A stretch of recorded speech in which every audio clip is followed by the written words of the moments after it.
ഒരു സോഫ്റ്റ്വെയർ ഉണ്ടാക്കാൻ ഏറ്റവും അത്യാവശ്യമായ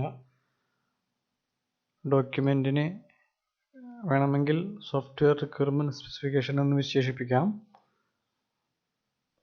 സോഫ്റ്റ്വെയർ ഡെവലപ്മെന്റിന്റെ ആദ്യ കാലഘട്ടങ്ങളിൽ സോഫ്റ്റ്വെയർ റിക്വയർമെന്റ് സ്പെസിഫിക്കേഷൻ അല്ലെങ്കിൽ SRSന്റെ പ്രാധാന്യം മനസ്സിലായിരുന്നില്ല. അന്ന് ആദ്യഘട്ടമായ സോഫ്റ്റ്വെയർ റിക്വയർമെന്റ് സ്പെസിഫിക്കേഷൻ വ്യക്തമായി കൃത്യമായ രീതിയിൽ ചെയ്യാതെയാണ് അടുത്ത ഘട്ടങ്ങളായ ഡിസൈൻ, കോഡിംഗ് എന്നിവയെല്ലാം ചെയ്തിരുന്നത്.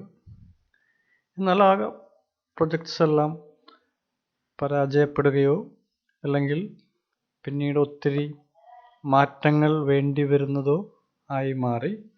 മാറ്റങ്ങൾ വേണ്ടി വരുമ്പോൾ ഒത്തിരി ചിലവ് വേണ്ടി വരുന്നു. അതുകൊണ്ട് തന്നെ സോഫ്റ്റ്വെയർ ഉണ്ടാക്കുന്ന കമ്പനിക്ക് അത് കൂടുതൽ സാമ്പത്തിക ബാധ്യതയും കൂടുതൽ കേസ് പോലെയുള്ള കാര്യങ്ങൾ വരെ ഉണ്ടാകാൻ സാധ്യതയുണ്ട്. അപ്പോൾ അത് ഒഴിവാക്കാനായി തുടക്കത്തിൽ തന്നെ സോഫ്റ്റ്വെയർ ഡെവലപ്മെന്റിന്റെ തുടക്കത്തിൽ തന്നെ ആദ്യഘട്ടത്തിൽ തന്നെ വളരെ കൃത്യമായ, വളരെ പൂർണ്ണമായ, സ്ഥിരതയാർന്ന ഒരു ഡോക്യുമെന്റ് SRS ഉണ്ടെങ്കിൽ പിന്നീടുള്ള ഘട്ടങ്ങളിൽ സോഫ്റ്റ്വെയർ ഡെവലപ്മെന്റിന്റെ ജോലികൾ അത് എളുപ്പമാക്കുന്നു. രണ്ട് പ്രധാന പ്രവർത്തനങ്ങളാണ് സോഫ്റ്റ്വെയർ റിക്വയർമെന്റ് സ്പെസിഫിക്കേഷൻ ഉണ്ടാക്കാൻ ഉപയോഗിക്കുന്നത്. ഒന്നാമത്തേത് റിക്വയർമെന്റ്സ് ഗ്യാതറിംഗ് ആൻഡ് അനാലിസിസ്, രണ്ടാമത്തേത് റിക്വയർമെന്റ്സ് സ്പെസിഫിക്കേഷൻ. പലപ്പോഴും ഈ ഒരു ഫേസിൽ അനുഭവപ്പെടുന്ന ബുദ്ധിമുട്ട് എന്താണോ കസ്റ്റമർക്ക് വേണ്ടത് എന്ന് തിരിച്ചറിയാൻ ചിലപ്പോൾ സമയമെടുത്തേക്കാം. അതുകൊണ്ട് തന്നെ ആദ്യഘട്ടങ്ങളിൽ ഇതിനുവേണ്ടി കൂടുതൽ സമയം പണ്ടൊന്നും എടുത്തിരുന്നില്ല. എന്നാൽ ഇതിൻ്റെ പ്രാധാന്യം തിരിച്ചറിഞ്ഞപ്പോൾ കൂടുതൽ സമയം എടുത്തുകൊണ്ടാണ് ഇന്ന് സോഫ്റ്റ്വെയർ റിക്വയർമെന്റ് സ്പെസിഫിക്കേഷൻ ഉണ്ടാക്കുന്നത്.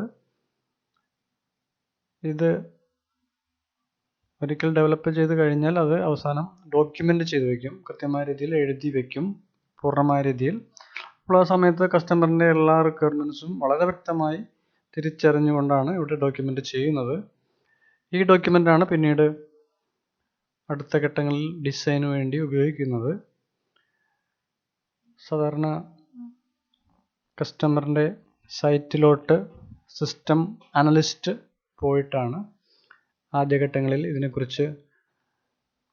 ഇതിനെക്കുറിച്ചുള്ള ആവശ്യങ്ങളെല്ലാം ക്വസ്റ്റ്യൻസായി ക്വസ്റ്റ്യങ്ങൾ ചോദിച്ച് കൊണ്ട് കാര്യങ്ങൾ മനസ്സിലാക്കി അതിനെ ഒരു ഡോക്യുമെൻ്റാക്കി പ്രിപ്പയർ ചെയ്യുന്ന ഘട്ടമാണ് സിസ്റ്റം അനലിസ്റ്റ് ചെയ്യുന്നത്. ചിലപ്പോൾ ഒരാളായിരിക്കാം, അല്ലെങ്കിൽ ഒന്നിലധികം മെമ്പർമാരായിരിക്കും ഈ ഒരു ടീമിലുള്ളത്. ഈ എൻജിനീയേഴ്സ് അവിടെ പോയി അവരുമായി സംസാരിച്ച് അവരുടെ ആവശ്യങ്ങൾ മനസ്സിലാക്കി അത് വ്യക്തമായ രീതിയിൽ എഴുതി ഉണ്ടാക്കി അതിൻ്റെ തെറ്റുകളെല്ലാം കൃത്യമായി തിരിച്ചറിഞ്ഞ് ഒരു ഡോക്യുമെൻ്റ് ഉണ്ടാക്കുന്ന അവസാനം അതിനെയാണ് SRS, സോഫ്റ്റ്വെയർ റിക്വയർമെന്റ് സ്പെസിഫിക്കേഷൻ എന്ന് പറയുന്നത്. ഈ ഒരു ഫേസ് കഴിയുമ്പോൾ നമുക്ക് കിട്ടുന്നതും ഇതാണ്, SRS, സോഫ്റ്റ്വെയർ റിക്വയർമെന്റ് സ്പെസിഫിക്കേഷൻ.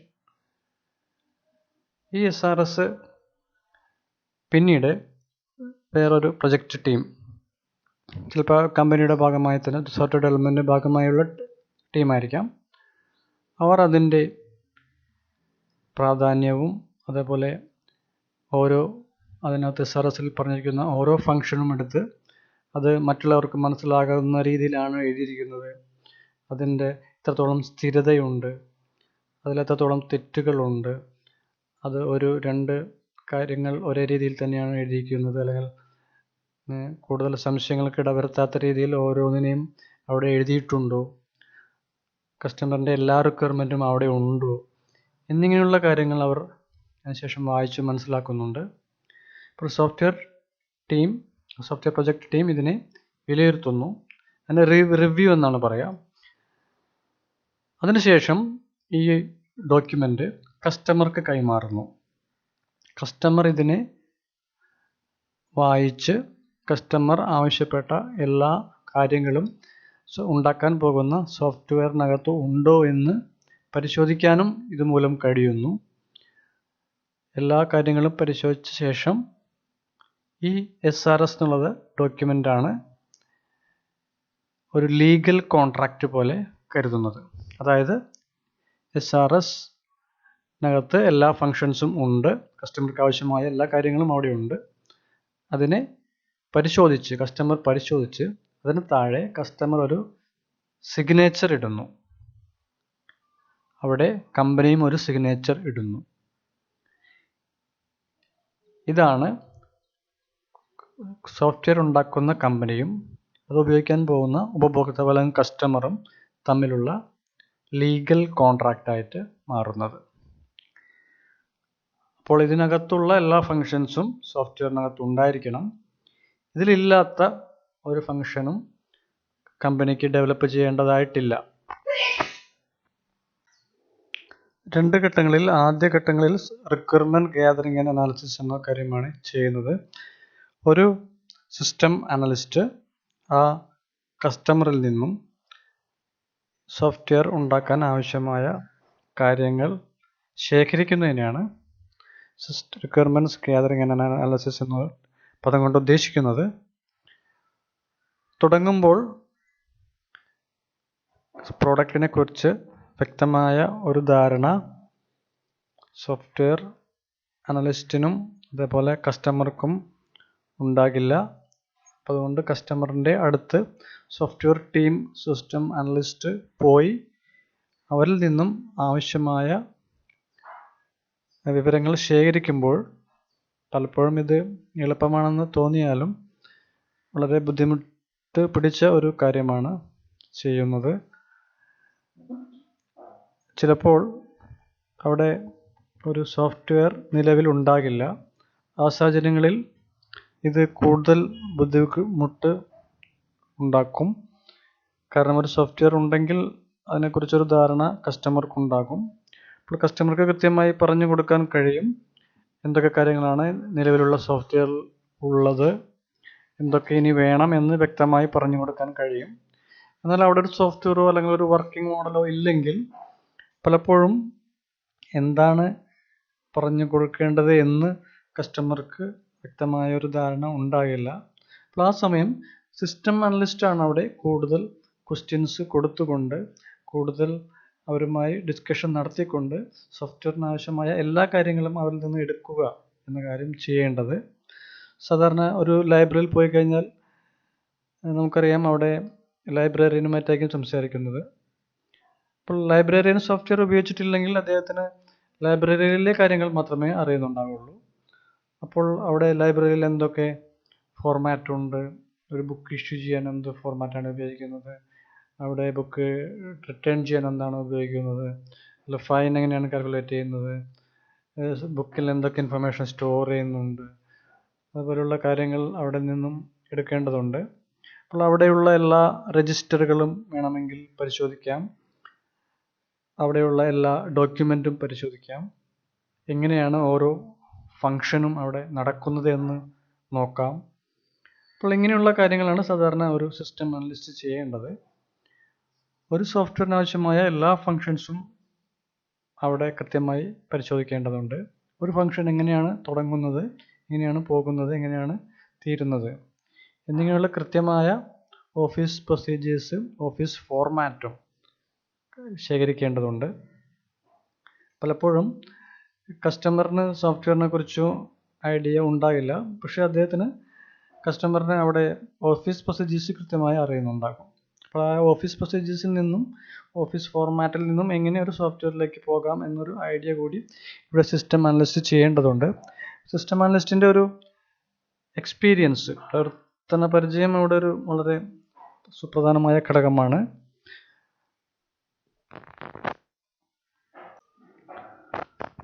അപ്പോൾ സോഫ്റ്റ്വെയറിന് ആവശ്യമായ കാര്യങ്ങൾ സിസ്റ്റം അനലിസ്റ്റ് കസ്റ്റമറിൽ നിന്നും ശേഖരിക്കുന്ന പ്രോസസ്സിനെയാണ് റിക്വയർമെൻറ്റ്സ് ഗ്യാതറിംഗ് എന്ന് പറയുന്നത്. അപ്പം നേരത്തെ പറഞ്ഞ പോലെ അതിനകത്ത് അവിടെ ഓഫീസിലുള്ള എല്ലാ ഡോക്യുമെൻസും പ്രൊസീജിയേഴ്സും അവിടെ കളക്ട് ചെയ്യുന്നു. അതിനുശേഷം ഇൻപുട്ട് ഔട്ട്പുട്ട് ഡാറ്റ ശേഖരിച്ചുകൊണ്ട് ആ ഒരു സോഫ്റ്റ്വെയറിൻ്റെ കാര്യങ്ങളെക്കുറിച്ച് പഠിക്കുന്നതിനെയാണ് റിക്വയർമെൻറ്റ്സ് ഗ്യാതറിംഗ് എന്ന് പറയുന്നത്. ഇതിലെ രണ്ടാമത്തെ സ്റ്റെപ്പ് റിക്വയർമെൻറ്റ് അനാലിസിസ് ആണ്. റിക്വയർമെൻറ്റ് അനാലിസിസിൽ ഒരിക്കൽ കിട്ടിയ റിക്വയർമെൻറ്റിനെ കുറിച്ച് കൂടുതൽ കാര്യങ്ങൾ ചർച്ച ചെയ്യുന്നതിനെയാണ് ഈ സ്റ്റെപ്പ് കൊണ്ട് ഉദ്ദേശിക്കുന്നത്. അപ്പോൾ എന്താണ് പ്രോബ്ലം, എത്രത്തോളം പ്രാധാന്യമുണ്ട് എന്നിങ്ങനെയുള്ള കാര്യങ്ങളാണ് സാധാരണ ഈ ഒരു സ്റ്റെപ്പിൽ വരുന്നത്. ഫോർ എക്സാമ്പിൾ, ഇപ്പോൾ ഒരു ലൈബ്രറിയാണ്. ആ ലൈബ്രറിയിൽ ഒരു ഫംഗ്ഷനാണ് ഇഷ്യൂ എന്ന് പറഞ്ഞത്. ഒരു ബുക്ക് ഇഷ്യൂ ചെയ്യുന്നു.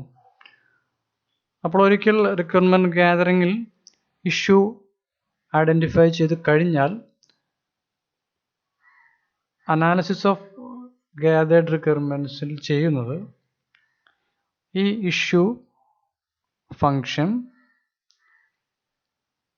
എത്രത്തോളം പ്രാധാന്യമുള്ളതാണ്, അല്ലെങ്കിൽ ഒരു സോഫ്റ്റ്വെയറിൽ അത് ആവശ്യമാണോ,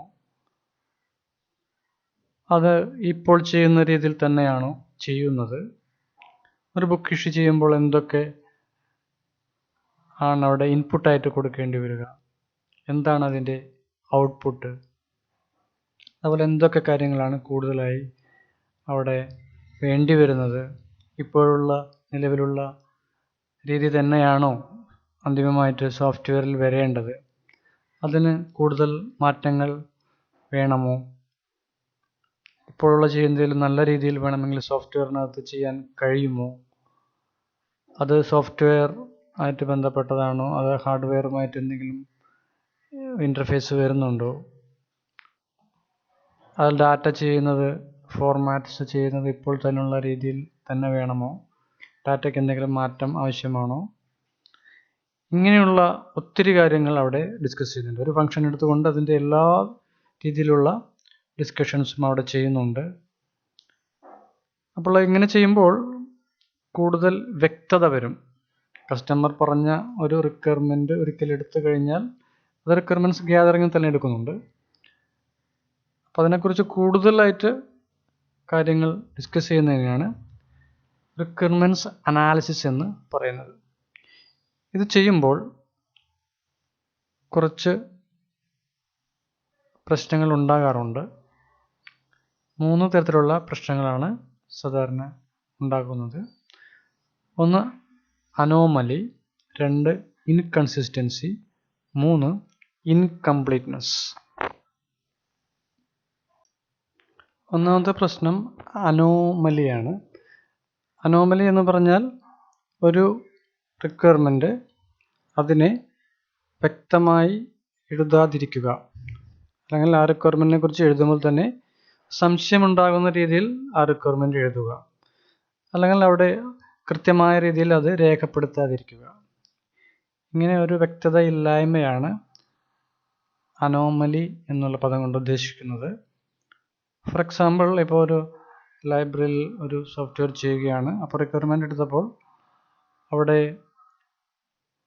ഒരു ഫൈൻ വേണമെന്ന് തീരുമാനിക്കുന്നു. ഇഷ്യൂ ചെയ്ത ബുക്ക് ഒരു 2 ആഴ്ച കഴിയുമ്പോൾ റിട്ടേൺ ചെയ്തില്ലെങ്കിൽ ഒരു ഫൈൻ വേണമെന്ന് പറയുന്നു. എന്നാൽ ഈ ഫൈൻ എത്രയാണെന്ന് റിക്വയർമെൻറ്റിൽ പറഞ്ഞിട്ടില്ലെങ്കിൽ അതിനെ പലരും പല രീതിയിൽ എടുക്കും. അതായത് അന്തിമമായ സോഫ്റ്റ്വെയറിൽ ചിലപ്പോൾ അവർ ഒരു ദിവസത്തിനായിരിക്കും ഒരു പ്രത്യേക ഫൈൻ നിശ്ചയിക്കുന്നത്, അല്ലെങ്കിൽ വേറൊരാൾ വേറൊരു രീതി ഫൈനായിരിക്കും ഇടുന്നത്. അപ്പോൾ അങ്ങനെയുള്ള കാര്യങ്ങൾ ഒരിക്കലും ഒരു സോഫ്റ്റ്വെയർ റിക്വയർമെൻറ്റ് സ്പെസിഫിക്കേഷനിൽ വരാൻ പാടില്ല. ഒരു റിക്വയർമെൻറ്റ് എഴുതുമ്പോൾ അത് കൃത്യമായ രീതിയിൽ, ഇപ്പോൾ ഫൈൻ എഴുതുകയാണെങ്കിൽ നമുക്ക് പറയണം 14 ദിവസം കഴിഞ്ഞാൽ ഇതിന് ഫൈൻ എടുക്കേണ്ടി വരും, ഒരു ദിവസത്തെ ഫൈൻ 1 രൂപയാണ് അല്ലെങ്കിൽ 2 രൂപയാണ് എന്ന് കൃത്യമായ ഒരു രേഖപ്പെടുത്തൽ അവിടെ ഉണ്ടെങ്കിൽ അത് വായിക്കുന്ന ആൾക്കാർ പല രീതിയിൽ അതിനെ എടുക്കാത്ത ഒരു അവസ്ഥ വരും. അപ്പോൾ ഈ ഒരു പ്രശ്നം അവിടെ ഒഴിവാക്കപ്പെടേണ്ടതാണ്. രണ്ടാമത്തത് ഇൻകൺസിസ്റ്റൻസിയാണ്. ഇത് റിക്വയർമെൻറ്റ്സ് തമ്മിലുള്ള ഒരു പ്രശ്നമാണ്. ഒരു റിക്വയർമെൻ്റ് ഒരിക്കൽ എഴുതി വേറൊരു റിക്വയർമെൻ്റ് എഴുതുമ്പോൾ നേരത്തെ എഴുതിയതുമായി അത് ഒരിക്കലും ഒരു കോൺട്രഡിക്ഷൻ വരരുത്. അപ്പോൾ അത് രണ്ടും കൃത്യമായി ചെയ്യാൻ പറ്റാത്തൊരു അവസ്ഥ വരും. അപ്പോൾ അതുകൊണ്ട് ഒരു റിക്വയർമെൻ്റ് മറ്റുള്ള റിക്വയർമെൻറ്റുമായി കൺസിസ്റ്റൻ്റ് ആയിരിക്കണം, സ്ഥിരതയുള്ളത് ആയിരിക്കണം. മൂന്നാമത്തത് ഇൻകംപ്ലീറ്റ്നെസ് ആണ്. ഇൻകംപ്ലീറ്റ്നെസ്സിൽ ഒരിക്കൽ റിക്വയർമെൻ്റ് എടുത്തു കഴിഞ്ഞാൽ ചിലപ്പോൾ ചില റിക്വയർമെൻറ്റ്സ് എല്ലാം വിട്ടുപോകും, അല്ലെങ്കിൽ ഒരു റിക്വയർമെൻ്റ് പൂർണ്ണമല്ലാത്തൊരു അവസ്ഥ വരും. അപ്പോൾ പൂർണ്ണമല്ലെങ്കിൽ അത് പിന്നീട് അന്തിമമായി കിട്ടുന്ന പ്രോഡക്ട്സിൽ ആ ഫീച്ചേഴ്സ് പൂർണ്ണമല്ലാത്ത രീതിയിൽ വരും. അപ്പോൾ അതുകൊണ്ട് സിസ്റ്റം അനലിസ്റ്റ് വേണം ഇത് കൃത്യമായ രീതിയിൽ, പൂർണ്ണമായ രീതിയിൽ ഒരു റിക്വയർമെൻ്റ് അവിടെ രേഖപ്പെടുത്താൻ. ഒരിക്കൽ ഈ പ്രശ്നങ്ങൾ ഉണ്ടായിക്കഴിഞ്ഞാൽ അവസാനം സോഫ്റ്റ്വെയർ ഡെവലപ്മെൻറ്റ് ടീമും കസ്റ്റമേഴ്സും തമ്മിൽ പിന്നീട് ഒരു ഡിസ്കഷൻ കൂടി വയ്ക്കുന്നു. അപ്പോൾ അതിനകത്ത് ഇങ്ങനെയുള്ള കാര്യങ്ങളെല്ലാം അനോമലി, ഇൻകൺസിസ്റ്റൻസി, ഇൻകംപ്ലീറ്റ്നെസ് എല്ലാം കണ്ടെത്തി അവരുമായി കൂടുതൽ ഡിസ്കഷൻ നടത്തി കൂടുതൽ പഠിച്ച് എല്ലാ കാര്യങ്ങളെയും വ്യക്തമായ രീതിയിൽ ആക്കുന്ന ഒരു പ്രൊസീജിയറാണ് അവസാനത്തെ ഡിസ്കഷനിൽ ചെയ്യുന്നത്. ഇതിൽ ചിലതെല്ലാം പെട്ടെന്ന് ചെയ്യാവുന്ന കാര്യങ്ങളാണ്, പെട്ടെന്ന് തന്നെ കണ്ടെത്താൻ കഴിയും. എന്നാൽ ചില പ്രശ്നങ്ങൾ കുറേയധികം ഡിസ്കഷനിലൂടെ കുറേയധികം എക്സ്പീരിയൻസ് ആയ ആൾക്കാർക്ക് മാത്രമേ അത് കണ്ടെത്താൻ കഴിയുകയുള്ളൂ. അപ്പോൾ ഒരിക്കൽ ഇത് കണ്ടെത്തി കഴിഞ്ഞാൽ അതിനെല്ലാം എടുത്തു കളഞ്ഞ് അതിനകത്തു നിന്നും പുതിയൊരു SRS ഉണ്ടാക്കുന്ന സ്റ്റെപ്പാണ് പിന്നീട് ചെയ്യുന്നത്. അപ്പോൾ ഇനി ഫോർമലായി SRS എഴുതി ഉണ്ടാക്കാൻ പോകുന്നു. അപ്പോൾ എന്തൊക്കെയാണ് SRS എഴുതി ഉണ്ടാക്കുമ്പോൾ ബന്ധപ്പെട്ട കാര്യങ്ങളെന്ന് നോക്കാം. ഏറ്റവും ബുദ്ധിമുട്ടുള്ള ഒരു കാര്യമാണ് SRS എഴുതുക എന്നുള്ളത്. കാരണം ഒരു സോഫ്റ്റ്വെയർ ഉണ്ടാക്കുന്നതിന് മുമ്പ് തന്നെ അതിൻ്റെ കാര്യങ്ങൾ വ്യക്തമായ രീതിയിൽ അവിടെ എഴുതുകയാണ്. സോഫ്റ്റ്വെയറിൽ ഉണ്ടാവേണ്ട എല്ലാ ഫീച്ചേഴ്സും അവിടെ വേണം, അത് വളരെ വ്യക്തമായ രീതിയിൽ വേണം. അപ്പോൾ സോഫ്റ്റ്വെയറുമായി ബന്ധപ്പെട്ട എല്ലാ ആൾക്കാരെയും ഇത് മുൻകൂട്ടി കാണേണ്ടതുണ്ട്. അപ്പോൾ സോഫ്റ്റ്വെയറുമായി ബന്ധപ്പെട്ട് കുറേ അധികം ആൾക്കാരുണ്ട്. ആരൊക്കെയാണെന്ന് നോക്കാം.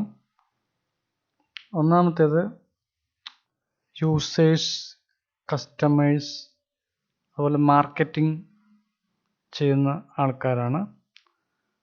സോഫ്റ്റ്വെയർ ഉപയോഗിക്കുന്നവരും അതേപോലെ സോഫ്റ്റ്വെയറിനെ പിന്നീട് കസ്റ്റമറിലേക്ക് അല്ലെങ്കിൽ ഉപഭോക്താവിലേക്ക് എത്തിക്കുന്ന ആൾക്കാരുമാണ് ഇവർ. രണ്ടാമത്തേത് സോഫ്റ്റ്വെയർ ഡെവലപ്പേഴ്സാണ്. അപ്പോൾ SRS വായിച്ചുകൊണ്ടാണ് ഒരു സോഫ്റ്റ്വെയർ ഡെവലപ്മെൻറ്റ്, ഒരു സോഫ്റ്റ്വെയർ ഉണ്ടാക്കുന്നത്. മൂന്നാമത്തെ ടീം ടെസ്റ്റ് എൻജിനീയേഴ്സാണ്. ഒരു സോഫ്റ്റ്വെയർ ഒരിക്കൽ ഉണ്ടാക്കിക്കഴിഞ്ഞാൽ അതിനെ ഇൻപുട്ട് ഔട്ട്പുട്ട് കൊടുത്തുകൊണ്ട് അതിനെ ടെസ്റ്റ് ചെയ്യുന്ന ആൾക്കാരാണ് ടെസ്റ്റ് എൻജിനീയേഴ്സ്. സോഫ്റ്റ്വെയറിൻ്റെ വർക്കിംഗ്, സോഫ്റ്റ്വെയർ പ്രവർത്തിക്കുന്നത് കൃത്യമായ രീതിയിലാണോ എന്ന് ഉറപ്പുവരുത്തലാണ് ടെസ്റ്റ് എൻജിനീയേഴ്സിൻ്റെ ജോലി. പിന്നീട് ഇത് യൂസർ ഡോക്യുമെൻറ്റേഷൻ റൈറ്റേഴ്സ് ഉപയോഗിക്കുന്നുണ്ട്. അതായത് ഒരു സോഫ്റ്റ്വെയർ ഉണ്ടായിക്കഴിഞ്ഞാൽ അത് ഉപയോഗിക്കാൻ വേണ്ടി യൂസർ മാനുവൽ തയ്യാറാക്കേണ്ടി വരും. അപ്പോൾ അത് തയ്യാറാക്കുന്നത് യൂസർ ഡോക്യുമെൻറ്റേഷൻ റൈറ്റേഴ്സാണ്. അപ്പോൾ അവർ കൂടി SRS ഡോക്യുമെൻ്റ് വായിക്കുന്നുണ്ട്. പിന്നെ ഇതുമായിട്ട് ബന്ധപ്പെട്ട പ്രധാനപ്പെട്ട കാര്യങ്ങളെല്ലാം ഒരു പ്രൊജക്റ്റ് പ്ലാനിങ് പോലുള്ള കാര്യങ്ങളെല്ലാം ചെയ്യുന്നത് പ്രൊജക്റ്റ് മാനേജേഴ്സാണ്. അപ്പോൾ അവരുടെ ജോലി ഈ SRS വായിച്ചുകൊണ്ട് കോസ്റ്റ് എത്രയാണെന്നൊക്കെ ചിലപ്പോൾ എസ്റ്റിമേഷൻ ചെയ്യേണ്ടി വരും. അപ്പോൾ അതിനെക്കുറിച്ച് പ്ലാൻ ചെയ്യേണ്ടി വരും. അപ്പോൾ അവർ കൂടി SRS വായിക്കുന്നുണ്ട്. അതിനുശേഷം മെയിൻ്റനൻസ് എഞ്ചിനീയേഴ്സ് ഉണ്ട്. SRS നോക്കിക്കൊണ്ടാണ് ഇതിന് മെയിൻ്റനൻസ് കൂടി ചെയ്യുന്നത്. അപ്പോൾ ഓരോ ഫങ്ഷനും കൃത്യമായി ഡിസൈൻ ചെയ്യുന്നുണ്ടോ, കോഡിംഗ് ചെയ്യുന്നുണ്ടോ, അതുപോലെ അതിൻ്റെ മോഡിഫിക്കേഷൻ പിന്നീട് ചിലപ്പോൾ വേണ്ടി വരും. അപ്പോൾ അതെല്ലാം മോഡിഫിക്കേഷനെല്ലാം ചെയ്യുന്നത് പിന്നെ മെയിൻ്റനൻസ് എഞ്ചിനീയേഴ്സ് ആയിരിക്കും. അപ്പോൾ അവർ കൂടി SRS വായിക്കുന്നുണ്ട്. അപ്പോൾ users, customers, marketing personal, software developers, test engineers, user documentation writers, project managers, maintenance engineers എന്നിങ്ങനെയുള്ള എല്ലാവരും SRS വായിക്കുന്നുണ്ട്. അപ്പോൾ ഇവരെല്ലാം സാറ്റിസ്ഫൈ ചെയ്തുകൊണ്ട് വേണം അവിടെ SRS എഴുതാനായിട്ട്. അപ്പോൾ ഒരിക്കൽ SRS എഴുതി കഴിഞ്ഞാൽ നേരത്തെ പറഞ്ഞു ഇതൊരു കോൺട്രാക്റ്റാണ്, ഡെവലപ്മെൻറ്റ് ടീമും കസ്റ്റമറും തമ്മിലുള്ള കോൺട്രാക്റ്റാണ്.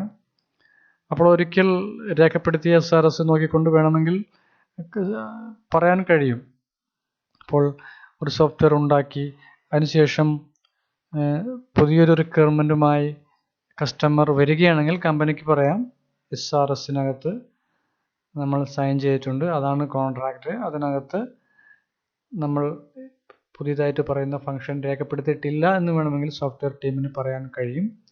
അതേപോലെ തിരിച്ചും ഒരു സോഫ്റ്റ്വെയറിനകത്ത് SRSനകത്തുള്ള ഒരു ഫംഗ്ഷൻ അവിടെ ഉണ്ടാക്കിയിട്ടില്ല എങ്കിൽ കസ്റ്റമർക്ക് പറയാം SRSനകത്ത് ഈ ഒരു ഫംഗ്ഷൻ ഉണ്ടായിരുന്നു, പക്ഷേ അത് സോഫ്റ്റ്വെയറിനകത്തില്ല, അതുകൊണ്ട് നിങ്ങൾ അതുകൂടി ഡെവലപ്പ് ചെയ്യണം എന്ന് വേണമെങ്കിൽ പറയാം.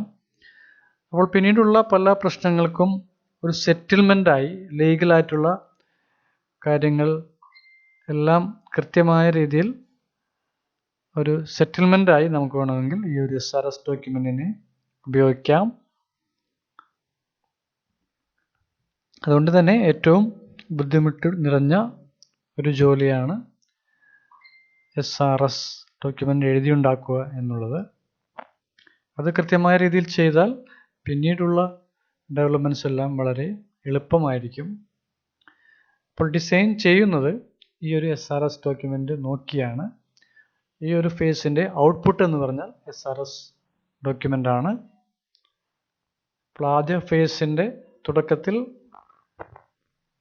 ഒരു കാര്യങ്ങൾ വ്യക്തമല്ലാത്ത ഒരു രൂപത്തിൽ നിന്നും ഒരു സോഫ്റ്റ്വെയറിലേക്ക് എത്തുന്ന ആദ്യ പടിയായി SRS ഡോക്യുമെൻറ്റിനെ കാണാൻ കഴിയും.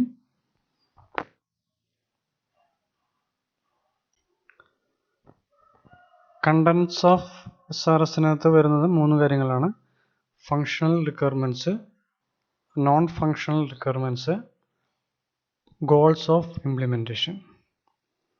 ഫങ്ഷണൽ റിക്വയർമെൻറ്റിനകത്ത് സോഫ്റ്റ്വെയറിൽ ഉണ്ടാകാൻ പോകുന്ന ഫങ്ഷൻസ് ആണ് പറയുന്നത്. ഒരു പ്രോബ്ലത്തെ പല ഫങ്ഷൻസ് ആയിട്ടാണ് രേഖപ്പെടുത്തിയിട്ടുള്ളത്. അപ്പോൾ ഒരു സോഫ്റ്റ്വെയറിൽ വേണ്ട എല്ലാ ഫീച്ചേഴ്സുമാണ് ഫങ്ഷനായിട്ട് ഇവിടെ രേഖപ്പെടുത്തുന്നത്.